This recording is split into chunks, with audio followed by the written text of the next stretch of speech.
Yo soy Joaquín Rey y esto es La Voz del 21. Continuamos con esta transmisión extraordinaria en este día número 40 del estado de emergencia nacional. Finalmente cumplimos la cuarentena. Y hay que recordar que este programa llega a usted gracias a Cambio Seguro. Cambia dólares desde casa, evita salir a la calle y ahorra cambiando por internet en Cambio Seguro, casa de cambio digital registrada en la SBS. Usa el cupón Perú21 y obtén un descuento en la primera operación.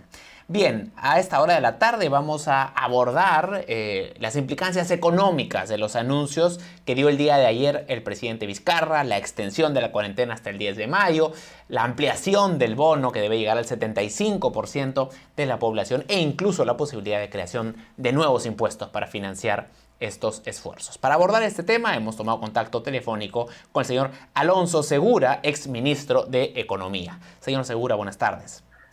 Buenas tardes, Joaquín, gracias por la llamada. ¿Era lo adecuado extender la cuarentena hasta el 10 de mayo?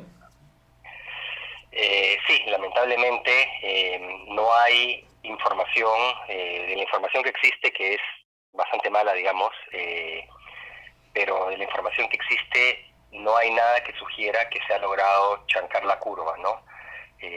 La tasa de propagación del virus está bastante por encima del nivel que se requeriría para poder abrirla, ¿no? Entonces, basado en razones médicas, no había ninguna razón para poder levantarla, ¿no? Lamentablemente. Ahora, la extensión de la cuarentena, básicamente con la misma política que ha habido en los últimos 40 días, garantiza que se llegue a achatar la curva como quisiéramos, porque básicamente es más de lo mismo, solo que por más tiempo, ¿no? Sí, lamentablemente esa es una parte en la que el gobierno no ha incidido, ¿no? Y ha metido otros temas de los que vamos a hablar ahora. El tema primordial acá es por qué la cuarentena no está teniendo los efectos que debería haber tenido tras 40 días, ¿de acuerdo? Hacer más de lo mismo no te garantiza que se vaya a lograr resultados. Ya con 40 días de cuarentena estricta, en el papel por lo menos como hemos tenido hasta ahora, debería haber tenido mucho mayor efecto en reducir la tasa de propagación famosa, este R famoso, y no ha ocurrido. Entonces, insistir solamente con cuarentena no pareciera ser la estrategia ganadora, digamos, ¿no? Me hubiera gustado ver que explique dos cosas. La primera, por qué creen que no estaba funcionando como debería, y la segunda, qué cosas van a ajustar de inmediato para que tenga mejor tracción estas 2 semanas, habida cuenta que ya pues los peruanos estamos encerrados 6 semanas con el impacto que eso tiene en todas las dimensiones de la vida de las personas, ¿no? El sacrificio. Entonces, esas son las partes en que yo hubiera esperado que incidan, ¿no? En la conferencia de prensa, en vez de meter otros temas que la verdad que al final distraen la atención del tema central, que es la salud pública, ¿no? Ahora, más allá de la extensión de la cuarentena, el presidente habló de unas medidas de alivio económico precisamente para este periodo que se está alargando. Concretamente habló de un bono universal, casi universal, digamos, que va a llegar al 75% de la población. Se espera que solo se excluya a las familias que tienen algún miembro en planilla. ¿Es una estrategia correcta en términos de escala, de focalización? ¿Cómo lo evalúa usted? El bono universal ciertamente tiene justificación para un grupo de personas. El problema que veo es más grande en realidad, que no hay claridad, por lo menos en mi opinión, de que el gobierno tenga una estrategia económica de salida. Este es el cuarto bono que anuncian para un cuarto grupo de personas, pero nunca nos han dicho en realidad hasta cuándo vamos a aceptar bonos, quiénes, qué otras medidas, etcétera. Entonces es como que te van soltando de a poquito las medidas. No, esta en particular cuesta, por propia declaración del presidente, más de 5.000 millones de soles. Yo creo que ya estamos perdiendo idea de las magnitudes. 5.000 millones de soles es probablemente en otros tiempos sería la medida más grande. Toda la preparación para el niño, por ejemplo, que hicimos en 2015 fueron como 3.000. Y lo que tuvimos en la reserva de contingencia para lidiar con todos los efectos del niño eran 3.000 millones. Y acá en solo una de las medidas se está hablando de más de 5.000. Bueno, pero Entonces, también esta crisis es sin precedentes en términos de su impacto. Claro, pero lo que voy es que esta es una. Y la pregunta es, con un bono vas a tener a todas las personas y no vas a meterles más bonos. Entonces la pregunta es, ¿cuál es la foto grande de las medidas económicas que se van a adoptar? Para usted no está claro. En otros lados ha visto que he tenido estas medidas, primera ola, estas medidas, segunda ola. Acá te van sacando cuentagotas. Y por ejemplo, te puedo decir, en esta medida, la única restricción que han hecho es, han dicho, los que están en planilla, tienen un miembro familiar en planilla, los retiramos. Y me parece muy bien. pero hay muchísimos independientes formales en el Perú que tienen ingresos bastante importantes. Hay gremios inclusive que solo viven de rentas de cuarta que van a tener ingresos. ¿Y cómo hacer esa focalización? Es una gran pregunta porque hay mucha gente independiente que tiene mucho dinero. Como usted Claro, sabe. cruza con saldos en sistema financiero, por ejemplo, antes de soltar esos bonos. O sea, en realidad, bueno, tengo renta quinta por universidad, pero gran parte de mis ingresos son de cuarta que ahora no los genero. Pero así no los generase, no necesito que me den un bono. Pero en otros momentos, por ejemplo, cuando estaba en mi periodo de cuarentena post-ministro, que tengo a trabajar, me hubiera caído. O cuando comencé simplemente con algunos temas de cuarta categoría, me hubiera caído el bono, cuando no tenía necesidad de un bono. Pero lo digo anecdóticamente, no porque yo sea un caso, digamos, raro, es porque hay un grupo de cuarta categoría de trabajadores independientes importantes que no sé cuál será la filtración, si 500 millones de los 5.000 o si 1.000 millones de los 5.000, pero estamos hablando de cantidades importantes. Entonces, no podemos seguir con medidas que se lanzan una por aquí, otra por allá, y con, digamos, pintor de brocha gorda. Eso me preocupa, porque pero en el lo caso, que se viene es muy demandante. Porque el argumento muchas veces en estas circunstancias de crisis es errar por exceso, digamos. Si es que algunos que no lo merecen reciben, es menos grave que no llegue al que lo necesita. Ese es el argumento, digamos. ¿No podría aplicarse en este caso el bono también? La pregunta es cuánto tiempo ya han tenido para poder tener esta medida. ¿Qué tan difícil es el cruce contra saldos en sistema financiero, por ejemplo? No es tan complicado. El tema es que simplemente lo lanzan. Y lo otro es la oportunidad del anuncio de esta y de la otra medida. La conferencia de prensa me parece que era importante ayer para que los peruanos entiendan qué está pasando con los temas de salud pública. Y ahora estamos hablando de un tema económico que se subordina a lo que está pasando en salud pública, casi que parece estrategia política de comunicación. Jalemos la atención a otro lado porque eso no está funcionando. Entonces, de nuevo, yo creo que ahí hay cosas que necesitamos saber los peruanos que no se están realmente diciendo o no se les está dando la importancia que deberían. Tenemos ahora lo del bono y la siguiente pregunta, imagino, va a ser sobre el impuesto. Claro, a eso iba. Lo que adelantó de una manera también muy general el presidente fue que se va a analizar la posibilidad de crear este impuesto a la solidaridad, que suponemos que es un impuesto a los de mayores ingresos. ¿Sería esta la estrategia correcta de financiamiento? Mira, eso no te va a financiar, esa es una medida de alguna manera casi simbólica. No sabemos, yo creo que, las medidas de política económica no responden solo a criterios técnicos, también responden a criterios de oportunidad, ¿de acuerdo? Me parece que no era el momento de hacer una medida de ese tipo. Tiene que estudiarse bien. No han sabido decir, hasta el momento no dicen si van a hacer medida de impuesto a riqueza, cuáles son los parámetros, si va a ser impuesto al ingreso, cuáles son los parámetros nuevamente para el ingreso. Supuestamente el impuesto a la renta en Perú es anual, no pueden entrar hasta el siguiente año. No va a ser tan significativa en términos de magnitud, entonces lo están diciendo como un mensaje más político, digamos.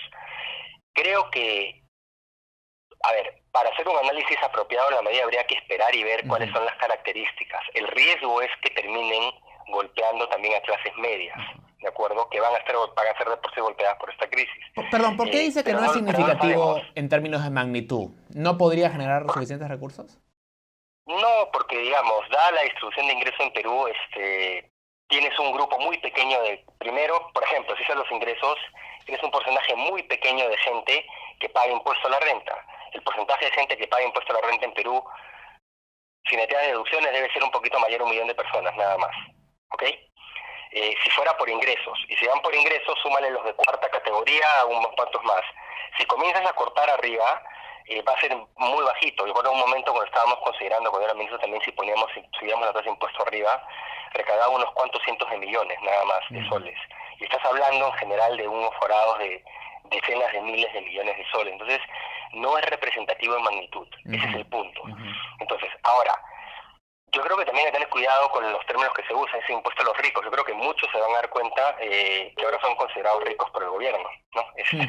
Vamos a ver. Ahora, entonces, yo creo que no es momento, yo no creo que no era el momento de hacer eso, y cuando anuncies, hazlo cuando tengas una medida consolidada y digas, estos son los parámetros, y tiene que haber una discusión técnica atrás. Ajá. Es cierto que no es solo parámetros técnicos, pero acá, por eso te digo, pareciera, como ha estado en redes el tema del impuesto, hay ciertos grupos que han estado empujando esto, lo mismo con el bono universal, pareciera que ha sido una aceptación de parte de la tribuna me lo pide, entonces lo lanzo. Yeah. Ahora, Y en la misma conferencia en que no nos centramos en los temas de salud, ¿no? Entonces, no, pero bueno. Sí hay espacio para que haya una política tributaria un poco más redistributiva y que sería lo que podría traerse a colación en esta discusión. Hay espacio, pero los temas tributarios son muy sensibles. Por eso tienen que tener una base sólida de análisis y no se pueden lanzar así de manera digamos, ligera, ¿no? No ha habido una explicación. Si tú me preguntas hoy día no te lo puedo decir porque no lo han dicho. Es un impuesto a la riqueza, como algunas propuestas que surgen en el Congreso, es un impuesto a los ingresos, cuáles son los umbrales, cuáles son las exoneraciones, no lo sabemos. Entonces uno puede lanzar un globo y después decir, bueno, ya se verá. Entonces, es a lo que voy, ¿no? Yo creo que sí hubiera sido oportuno más adelante ver, pero partamos de lo previo. No sabemos cuál es el tamaño del hueco, no sabemos cuál es la proyección de ingresos del gobierno, no sabemos cuál es la proyección de gastos del gobierno, no sabemos absolutamente nada porque no han publicado y se han exonerado de publicar las estadísticas oficiales de crecimiento, déficit fiscal, recaudación, etcétera. No ha habido marco macroeconómico, no hay informe de proyección del IAPM, informe de actualización de las proyecciones macroeconómicas. No lo han hecho. No tenemos regla fiscal porque han decidido suspenderla este y el próximo año, que creo que es grave debilitar la institucionalidad fiscal de esa manera. Y en medio de eso lanzan medidas que uno no sabe ciertamente dónde encajan. Entonces, en ese contexto, ese es el problema más allá del mérito de cada mérito o perfeccionamiento que pudiera haber en las medidas. Esa es la parte que a mí me preocupa. En ese contexto que no está claro cuántos recursos dispone el gobierno, fue acertado hacer esta emisión de bonos por 3.000 millones de dólares, que fue una colocación exitosa, pero ¿era necesario, se requiere ese capital? Sí, claro. A ver, te voy a cuestionar un poquito lo exitosa, pero era necesario. Ciertamente yo hubiera salido con una emisión mayor, pero nuevamente lo pongo en el contexto de la respuesta anterior. Si no sabemos el tamaño del hueco, es difícil que alguien te diga si 3.000, 2.000 o 7.000, porque no están diciéndolo, ¿de acuerdo? Ese es el punto 1. El punto 2, yendo particularmente a la emisión. Tenían que salir a emitir, es parte de la estrategia de diversificación de financiamiento del Estado peruano. No sabemos a ciencia cierta cuál va a ser el tamaño del forado de financiamiento, pero va a ser muy, muy grande, ¿ok? Muy grande, inédito en los últimos 50 años probablemente, ¿de acuerdo? Entonces tienes que salir a buscar recursos en mercados, tenías que aprovechar la oportunidad. Ahora, la evaluación de si fue exitosa o no exitosa, yo creo que se puede realmente discutir. Para mí no fue exitosa. ¿Por qué? Perú ha salido con bonos de 5 años y 10, que en realidad son 9 y 4, porque le han puesto calls que reducen la duración, digamos, para los que lo toman los bonos, que son muy cortos. El Perú nunca salía con menos de un bono a 10 años. Y normalmente cuando salía con un bono de 10 años acompañaba con bonos a 20, 30, 35, 40.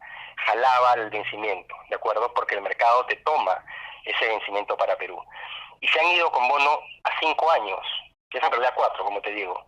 Perú no emitió un bono a 5 años desde el año 2002, la primera vez que emitimos en el primer grupo de emisiones, cuando éramos doble menos, grado especulativo, 5 o 6 peldaños menos que ahora. Y el mercado te los toma. Antes que nosotros salió Panamá a 36 años.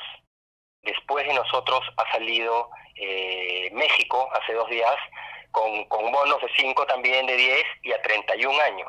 Y tenemos mejor calificación crediticia que ambos. Entonces yo creo que no era necesario salir con una emisión tan corta y además creo que va a cargar lo que va a ser pequeña para necesidades de financiamiento. Ahora, ¿por qué es malo salir con una emisión más corta? Porque la tasa es más alta cuando el plazo es más corto. Cuando el plazo es más corto, la tasa es más baja. Por eso te pueden decir que es una tasa históricamente baja. Si tú me pides un préstamo a 30 años, te voy a cobrar más que por un crédito a 10 y más que un crédito a 5, ¿de acuerdo? No es comparable. Pero las condiciones son muy buenas también para las tasas largas. Es más larga, más alta que la de 5 años, pero son bajísimas. ¿Por qué? No tanto por el riesgo país de Perú. El riesgo país de Perú está en niveles bastante razonables, pero hemos tenido varios puntos en el tiempo que ha sido más bajo. Es porque la tasa del tesoro, eso se construye. ¿Cuál es el riesgo del bono equivalente a Estados Unidos, el tesoro de Estados Unidos? Y sobre eso el riesgo país de Perú. Y esa es su tasa. Esta de Estados Unidos está en mínimos históricos. La de Perú está en promedio de los últimos años. La razón por la que puede salir en cualquier tramo con tasas históricamente bajas o cerca de eso es por la tasa de Estados Unidos. Aprovechala. Ahora, si hubiera que levantar más capital, ¿cuál es una mejor estrategia? ¿Impuesto? ¿Más bonos? ¿Por dónde habría que ir? Mira, tienes que ir, algo te van a dar multilaterales, pero fundamentalmente vas a tener dos fuentes. Endeudamiento vía mercado, por eso era importante ir más largo, digamos, y en la magnitud de vida. Panamá equivalente a lo que yo no hemos sacado, hubiera salió con un bono 2,5 veces en términos de PDI de lo que salimos nosotros, por ejemplo. Pero bueno, mercados y consumo de activos. ¿Qué es consumo de activos?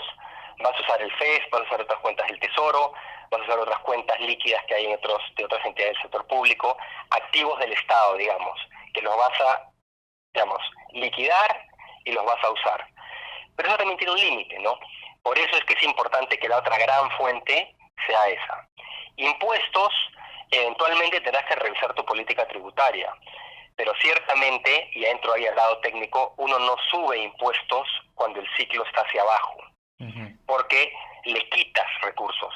No es que los ricos, en su mayoría, van a estar holgados, y sobre todo si decides que será un error de impuesto a los ingresos, porque ya sus ingresos van a estar afectados, ¿de acuerdo? Entonces, ese no es el momento. El momento es cuando ya estoy en salida y ahí puedo implementar medidas de aumento de impuestos. Ahora, ¿cuánto te van a poder tapar el hueco medidas de impuestos? Es discutible. Esta medida, como te digo, que no la conocemos en realidad ciencia cierta, pero no va a ser no te va a cubrir una parte importante de la brecha. No es tan significativo. Quisiera si quieres cubrirlo más, tendrías que ir con medidas más gruesas, como decir, subo puntos del IGB, cosas por el estilo, ¿no? Y varios puntos. Entonces, la pregunta es si quieres hacer eso también, ¿no? Dejando el tema tributario de lado, se ha hecho el anuncio, el tema de endeudamiento y tributario de lado, se ha hecho el anuncio sobre un regreso gradual a la actividad a partir del lunes 4. También nuevamente fue un anuncio bastante genérico, habló del delivery, ¿no? Pero sin mayores precisiones. ¿Por dónde debiera ir esa reactivación? ¿Qué sectores serían los prioritarios para reiniciar? Mira, esto es bastante complicado poder decirlo, no sé qué esté pensando el gobierno. Básicamente van a usar criterios, que cómo los implementes es una buena pregunta, en que van a tener cuál es el riesgo y si es mitigable de esas actividades y cuál es el impacto económico. A igualdad riesgo, voy con el mayor impacto económico, mayor generación de empleo, etcétera, y viceversa, ¿no? Muy probablemente van a encontrar otros países, permitieron e-commerce, permitieron deliveries con cierta regulación, pero los permitieron porque justamente lo que buscan es reducir las aglomeraciones en la calle. Es mejor que tenga un delivery que venga a este edificio y traiga pedidos para un montón de departamentos, por ejemplo, a que salgamos todos a comprar, ¿de acuerdo? Entonces, por eso es evidente, debe hacerse antes. Cuando ves actividades económicas más grandes, evidentemente van a ser las formales las que se abran, ¿no? ¿Cuáles? Tienes que buscar sectores, por ejemplo, algunos siguieron operando, todo lo que es cadenas alimenticias, etcétera. Pesca industrial podría ser en la medida que no tengas grandes concentraciones de gente en los buques, ¿no? Y es más intensivo probablemente capital, eso puede ir. ¿Minería? Minería se ha hablado mucho. Minería es posible, tiene un par de ventajas y una desventaja. El par de ventajas que tiene es que son enclaves, en zonas alejadas, entonces si hay contagio, digamos, no lo irradias tan fácilmente en las poblaciones. Y las empresas mineras, imagino, van a empezar más por las más grandes, las que tienen más capacidad de implementar medidas sanitarias y de control. Entonces tienes más mecanismos para poder detectar cualquier brote temprano, más temprano por lo menos. Lo que tienen en contra es que hay gran densidad de concentración de personas. Van a tener que reducir la densidad, ¿de acuerdo? Ahora, pero consulta. Si se filtra un caso... Normalmente un sector, la minería, no es que opera aislado, sino que tiene proveedores en toda la cadena, en otras industrias, y para vender también depende de otras industrias. Entonces, ¿qué tan factible es reabrir solamente un sector y no tocar los otros? Es que también van a abrir, imagino, algunas de las cadenas grandes en las empresas grandes. No te digo que cualquier proveedor va a poder abrir, pero habrá algunos grandes también, por ejemplo, Mesas Industrias, Metalmecánica, Industria, y Metalmecánica abastece, por ejemplo, a minería. Algunas industrias que abastezcan o que sean independientes, textiles, por ejemplo, en que tú puedas tener en esas actividades controles, protocolos, reducción de densidades de trabajadores, reducción de aforos, etcétera. Esas son las que vas a poder abrir antes, ¿de acuerdo? Ahora, cómo las ordenen y la secuencia, digamos, y los plazos, es una pregunta que tendrá finalmente que responder el gobierno. Ahora, lo importante acá es tener algo en mente. Cuando tú comiences a abrir, presumiblemente tu tasa de propagación, donde sea que esté, puede comenzar a subir. Porque por más controles que tengas, va a haber más contactos, ¿de acuerdo? Entonces, eso es lo que nosotros con Piero Bessi, con nosotros llamamos estrategia de diques móviles. Van a tener que estar muy atentos, mejorar ciertamente su estrategia de pruebas y seguimiento, el test and tracing famoso en inglés, entre otras, para poder, de la mano también con el sector privado, que tome 3 veces al día las temperaturas de los trabajadores y cosas por el estilo, identificar si es que hay brotes en industrias o en focos regionales, en regiones, para revertir parte de las medidas y tratar de contener. Ejemplo, yo soy una empresa, estoy trabajando a 3 turnos escalonados, y a propósito escalonados para tener menos densidad de gente, pero encuentro que hay infectados en un turno. ¿Qué tengo que hacer? Parar, limpiar todo y de repente regresar y decir esos trabajadores no regresan a trabajar y sigo con los otros turnos y de repente... ¿Pero hay esa capacidad de esa supervisión tan fina? Mira, el sector privado formal puede hacer bastante de esos seguimientos. Lamentablemente la disponibilidad de pruebas, las que importan, no la tenemos, pero mediciones de temperatura, reducción de aforos, ese tipo de cosas lo puedo hacer. Pero por eso decía, presumiblemente va a haber aumento en la tasa de reproducción, por eso querías que esté muy bajita, para que tengas margen. Si tú sales muy temprano con una tasa más alta, explotas muy rápido. Ese es el gran riesgo. Y con el nivel... Ahora, con el nivel de la tasa que hay ahora, ¿qué tan agresivos podríamos ser en esta vuelta a la actividad? No mucho, lamentablemente. Como digo, la data es imperfecta. Lo que hemos estimado con Piero Bessi y con Alfonso es que tiene que estar debajo de 1 y bastante debajo de 1 está en 2. ¿Eso qué significa? Que es explosivo. O sea, no lo has logrado. O sea, es un poco arriesgado. Vamos a ver. En un par de semanas quizás baje. Pero regresamos a la pregunta previa, ¿no? Al comentario previo. No es cuestión de alargar la cuarentena de 6 a 8 semanas. Es que tienen que adoptar medidas de salud pública que sean más eficaces. Ahora hay otras medidas que te pueden abrir sector. El sector informal es un gran tema, porque mucha gente probablemente, y por eso iba el bono, tratar de hacer que se queden en su casa también. El cumplimiento no es tan bueno. Ahora, que abran algunas eventualmente, pero bien, digamos, regulado y monitoreado, algunas actividades formales, te ayuda porque si no muchos de estos trabajadores que pierden su trabajo, no pueden laborar, van a salir a la calle. Y si van a salir a la calle es mejor que salgan y estén regulados con mediciones de temperatura, muestreos aleatorios de las pruebas, etcétera, ¿de acuerdo? A que estén simplemente buscándoselas por sí mismos. Entonces, hay pros y hay cons, pero te diría que en general sí te eleva la tasa y el tener actividades económicas te eleva esa tasa, ¿no? ¿Cuánto tiempo podríamos aguantar sin que haya en absoluto un retorno a la actividad? Mira, ahí ese es lo complicado, ¿no? Si las recomendaciones fueran basadas en salud pública, dirías, no abras todavía, ¿no? El tema es que la economía ya está bastante golpeada, la economía familiar, la economía de las empresas y la economía nacional. Cuando terminen estas próximas 2 semanas, el PBI se le va a haber caído más o menos 8% en términos anuales. No es poco, o sea, ya está lidiando con las regresiones de los 80, ¿no? Y como comprenderás, después es reinicio gradual, o sea, estamos hace rato en una recesión de doble dígito. Y una recesión de doble dígito destruye empleos, destruye ingresos de manera importante. Informaliza, precariza. Por eso es que no, por el otro lado, si lo ves por el lado económico, no tienes ya mucho oxígeno. Estás complicado. Por eso es que hubiera esperado que ayer digan, en adición a la cuarentena, estamos haciendo esto, en vez de que digan, bono por aquí, impuesto por allá, y que la discusión se nos vaya por ahí, ¿no? Porque no está funcionando lo que más va a ayudar a la economía es que chanques esa R y podamos comenzar a retomar nuestras vidas económicas, digamos, ¿no? Esa es la medida económica más potente, chanca esta R.